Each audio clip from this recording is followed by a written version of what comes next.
Ladies and gentlemen, a pleasant good afternoon. Greetings from the people and government of Belize.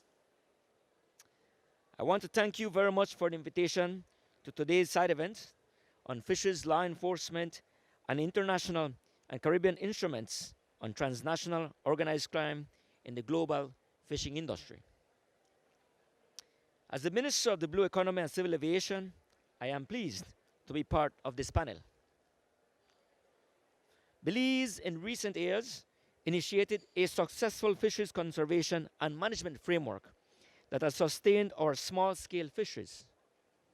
Belize has implemented robust science-based management strategies for its fisheries. And also Belize has declared in 2022 a total of 11.3% of Belize's ocean as no-take zone, high biodiversity protection zones. Moreover, Belize has also developed comprehensive legislation for improved management of its fisheries resources as well as addressing issues to curb IUU fishing. Under the Blue Bond Conservation Funding Agreement, Belize is committed to the implementation of a governance framework for domestic and high seas fisheries consistent with transparent, science-based, and socially responsible international best practices. This framework calls for ensuring compliance with all national, regional, and global obligations related to fishing activities, including enhanced monitoring to address illegal, unreported, and unregulated fishing activities.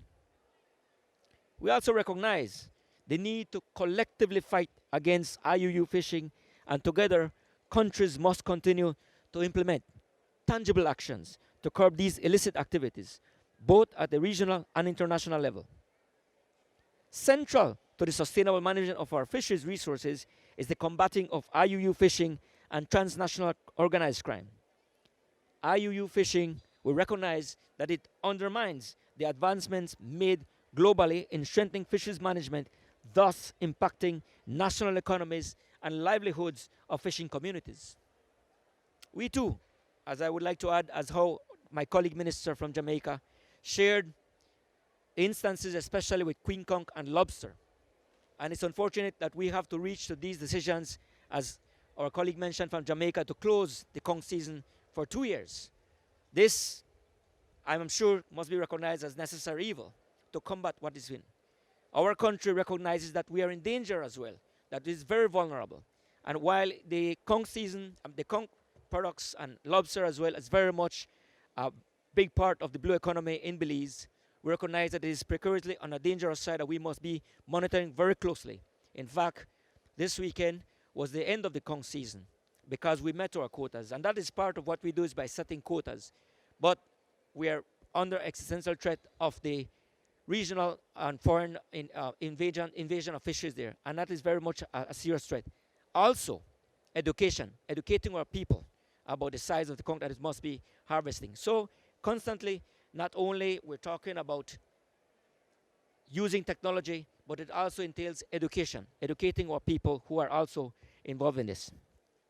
And so in October 2021, Belize joined other countries in signing to the International Declaration Against Transnational Organized Crime in the Global Fishing Industry.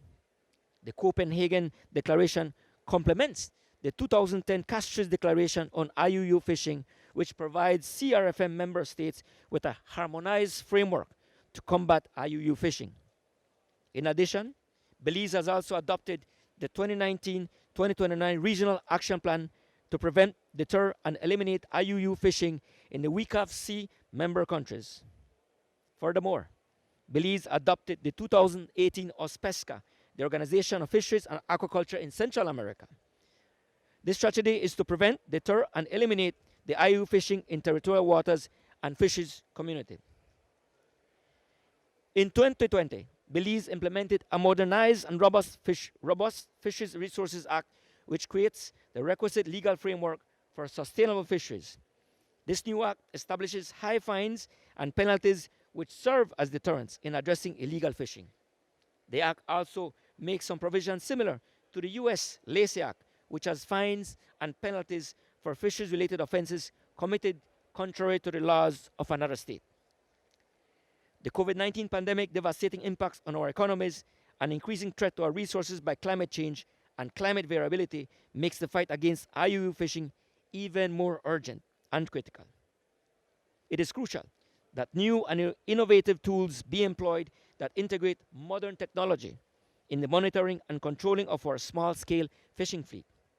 In fact, Belize is one of the few countries in the region that is piloting the use of mobile transceiver units on our small-scale fishing fleet as a tool to combat IUU fishing. The Belize Fisheries Department and co-managers of the marine protected areas have adopted the use of spatial monitoring and assessment tool. This is to improve enforcement efforts in the national waters.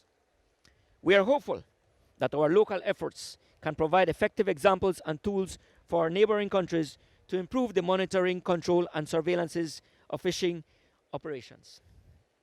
As a small island developing state, Belize and the CRFM members countries rely on the collaboration and external support from local and international partners for technical and financial support, as well as adopting models of success.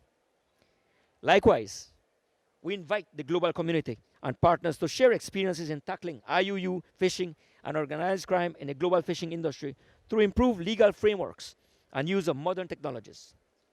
My government affirms its commitment to continue to collaborate with partners to further address transnational organized crime in the global fishing industry through implementation of regional and international instruments. I thank you very much.